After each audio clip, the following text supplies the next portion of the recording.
Assalamualaikum warahmatullahi wabarakatuh. Bismillah, alhamdulillah, wassalatu wassalamu ala rasulillah, la hawla wa la quwata illa billah, amma ba'dah. Ma'asyiral muslimin wa zumratal mu'minin rahimakumullah. Puji syukur, alhamdulillah, marilah kita haturkan kepada Allah subhanahu wa ta'ala atas limpahan nikmat, rahmat, taufik, hidayah. Sholawat salam semoga tetap terlimpah kepada Nabi Agung Muhammad Sallallahu Alaihi Wasallam, sahabat-sahabat yang dirahmati Allah Subhanahu Wa Taala.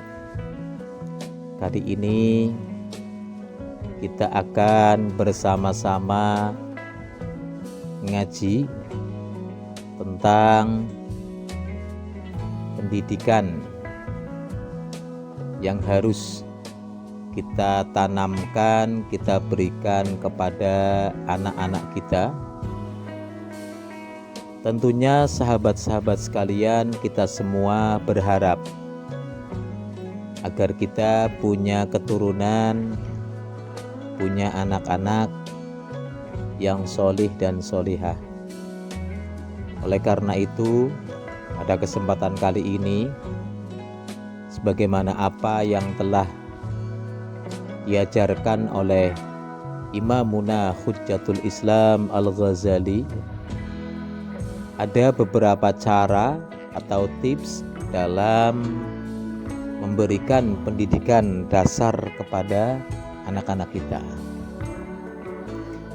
Untuk yang pertama,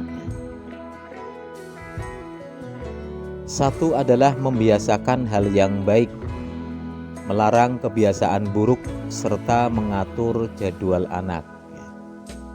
Artinya kepada anak-anak kita, kita harus memberikan pendidikan, membiasakan untuk melakukan hal-hal yang baik, disertai dengan melarang kepada mereka, kepada anak-anak kita untuk menjauhi kebiasaan buruk, ditambah dengan kita mengatur atau membuat jadwal kegiatan untuk anak-anak kita. Misalnya seperti kita mengatur jadwal tidur dan makan. Anak-anak kita membutuhkan peta atau jadwal yang disediakan oleh orang tuanya, supaya anak-anak itu terbiasa untuk melakukan hal-hal yang baik yang telah kita atur. Karena tidak semua anak itu langsung paham dengan apa yang akan mereka lakukan. Seperti itu.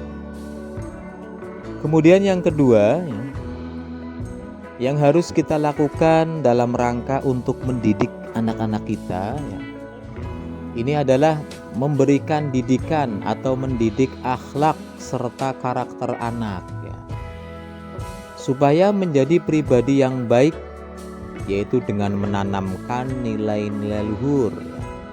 Misalnya seperti menanamkan kejujuran, bertutur kata yang baik, memiliki sopan santun, serta memiliki kasih sayang. Selain itu juga kita kenalkan anak-anak kita, dikenalkan, didekatkan dengan orang-orang yang soleh, seperti para ulama, para ustadz, di lingkungannya, dan dengan teman-teman yang baik, dengan tujuan memberikan pengaruh baik kepada anak-anak kita. Kemudian yang ketiga adalah kita selaku orang tua, hendaknya memberi makanan yang halal dan bergizi kepada anak-anak kita, karena makanan yang akan dikonsumsi oleh anak-anak kita, itu mempengaruhi terhadap karakter anak. Misalnya kita memberikan makan kepada anak-anak kita makanan yang haram atau hasil dari kerja yang haram, maka yang terjadi anak itu akan sulit untuk diatur dan diarahkan. Dan itu sama saja dengan memberi dampak buruk kepada anak-anak kita. Oleh karenanya ya, makanan yang kita berikan kepada anak-anak kita itu harus makanan yang halal dan dari kerja yang halal pula. Sahabat-sahabat yang dirahmati Allah Subhanahu wa taala, untuk yang keempat adalah hendaknya orang tua mendahulukan tarbiyah ya, dan takdib akhlak, mendidik karakter serta akhlaknya dibanding dengan taklim atau pendidikan intelektualnya. Karena pendidikan intelektual itu bisa dikejar ya.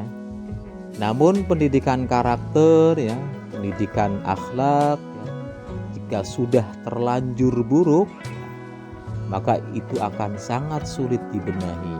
Oleh karenanya kita ajari kepada anak-anak kita ya, akhlak yang baik, akhlak yang mahmudah, di samping kita juga memberikan pendidikan umum atau intelektual kepada mereka.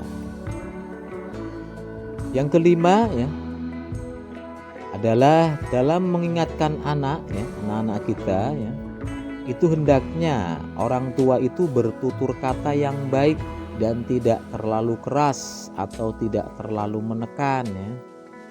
Karena misalnya kita mencegah mereka ya, anak-anak kita mencegah untuk dari berbuat kemungkaran dengan cara yang kasar atau keras, justru malah akan menyebabkan kemungkaran yang lebih besar ya.